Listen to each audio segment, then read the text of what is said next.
So it's time for another gardening week video, and it's another hot week, and too hot for me really, but still managing to chug on with a few jobs on the allotment. I've had some helpers here, which has been fantastic. So yeah, we've got a lot of weeding done. It's weeding, just weeding at this time of year because of the mare's tail and the bindweed, but we've done a few productive jobs. I'm going to show you around. So in the polytunnel, we've taken out all of the courgettes that were in containers. Now, there was quite a few of those, and those are all outside now. So you can see the various successions of courgettes along there.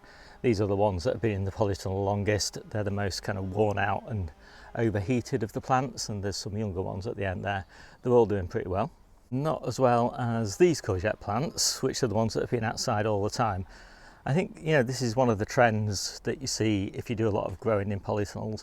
They're not ideal spaces to grow things in summer, so that you get a nice early crop in spring, but you really got to get crops out of them as you get into summer because they're just too hot. And that's especially true of anything in containers. So here's my container grown tomatoes.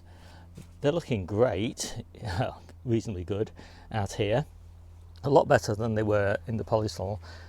It may be different if you can get to the polytunnel like twice a day to water it and all that sort of thing, but I can't do that. So basically the only things in containers in the polytunnel now are the French beans and the second succession of cucumbers. I've got two there and I've got one at the other end, because these cucumbers, they're doing great and we're harvesting no end, but they're pretty tall now, and obviously they're going to be trained through the roof, but they will be exhausted in a month or so, maybe 2 months.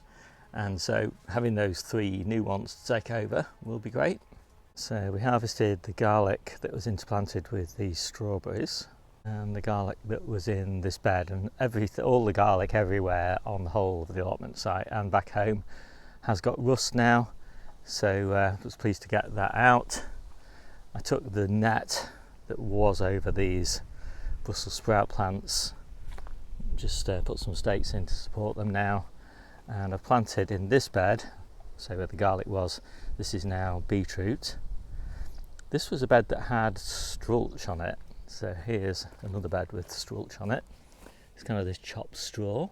I do quite like it, I've got to say. What I've done with this bed though is I've taken all the strulch and just put it in these boxes until the beetroot have grown on a bit further, and then I shall put it back around them just to retain the water. The net is on not because I'm trying to protect the beetroot from anything in particular, just because it's giving it a bit of shade while it gets established. So I've got my climbing squashes on the other side of this fence down here. Maybe just see them peeking out there, and so I've put canes in to support them. So the main stems are going to grow up these canes, and then I'm going to tie the fruits to these cross pieces. So these little flimsy canes won't be taking any of the weight. They'll just be supporting the stems. As I say, all the fruit hopefully will be hanging off these cross pieces. So I'm hoping this works. Never tried this before, it's a new creation for this year. So we also did a lot of work weeding all of the carrots. So the day before I did the weeding, I watered with the fruit and veg protection nematode, just in case any carrot fly got in during the weeding process. I haven't bothered to weed this bed of carrots just because we'll be harvesting this one fairly soon, and as we're harvesting we can do some weeding. I did weed this bed. They're all looking pretty good. Trial harvest, just sort of stuck my hand in there and pulled out a few potatoes to see if they're ready. We've got some natural dieback on these leaves, so it looks like they are, and they're looking pretty good, so I'm quite happy with them. I think I'll be harvesting this one this week and maybe that one the week after. And I did do a trial harvest from this bed. Just picked the first carrot in the row. Lovely. So I've just been out cycling today, and my regular cycle route at the moment is up and down the coast. It's about 30 miles. It's a really nice little ride. gives me plenty of energy in the afternoon just to pop down to the allotment to do mostly watering at this time of year and weeding. So that's it for Tuesday. So it's Saturday. I've not been down the plot for a while actually, other than just in the evenings to water. And been out hiking most of the time. Did pop up to the Rivington reservoir system. There's lots of little connected reservoirs up there, just to see what the water situation was, and it's a lovely place to walk as well. And it's not looking that great actually. The upper reservoirs are really low. I did check on the reservoirs that we get our water from, which is Hawes water up in the Lake District, and that is about normal, so that's pretty good news.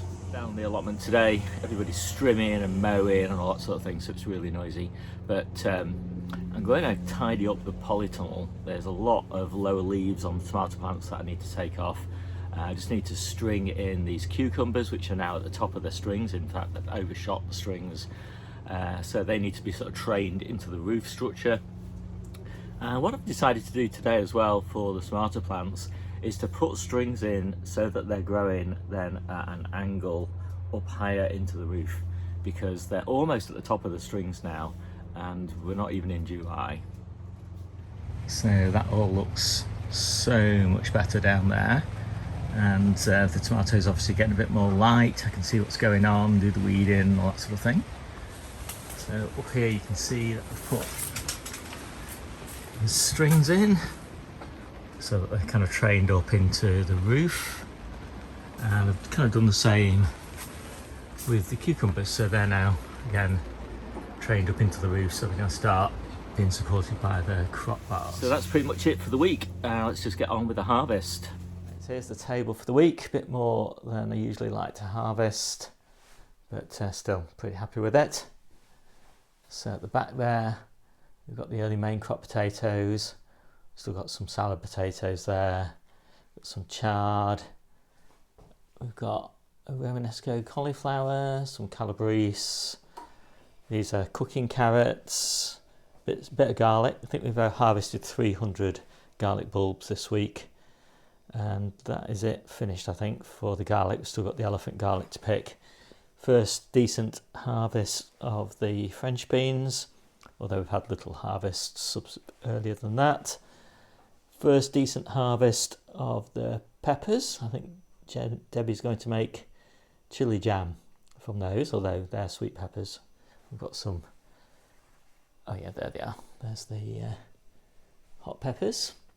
We've got some really nice courgettes there, and then we've got some of these one ball, I think they are, or yellow ball courgettes. Most of the fruit gets eaten straight off the bushes and the trees, but we have got cherries, strawberries, gooseberries, raspberries, blueberries, so quite a nice selection right now. Salad carrots. This is the last of the turnips. We don't really like turnips in summer, so we won't be sowing those again until August for autumn harvest. And then we've got kales, cabbage leaves, Brussels sprout leaves, more kales, and oh yeah, these are blown Brussels sprouts, so absolutely love those in summer. And onions, beetroot. So this is this year's beetroot. It's been a good year for growing beetroot, and although they're really big, they should still be really tender. That's been the case so far this year, because young beetroot is pretty much always tender no matter how big it is. It's to do with the time in the ground before it toughens up. So we've got some salad onions there. That is the penultimate harvest of the broad beans, and then we've got 3 tubs here of mini cucumbers. I think about 300 cucumbers so far this year. Golden purslane, beetroot tops, bigger salad spinach. This is the penultimate harvest of the Asian spinach. And we've got some more of that towards the back there. Beans, radishes, peas for the salads, peas for cooking, salads, great big mountain of salads, and tomatoes.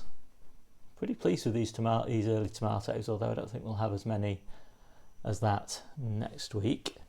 Oh, and just a few more salad onions. So most of them are purple, but we've got a few white ones as well. So I think that is pretty much it. Pretty nice harvest. So hope you like this quick video. My name's Steve. This is the Seaside Kitchen Garden and Allotment channel, and I'll see you soon.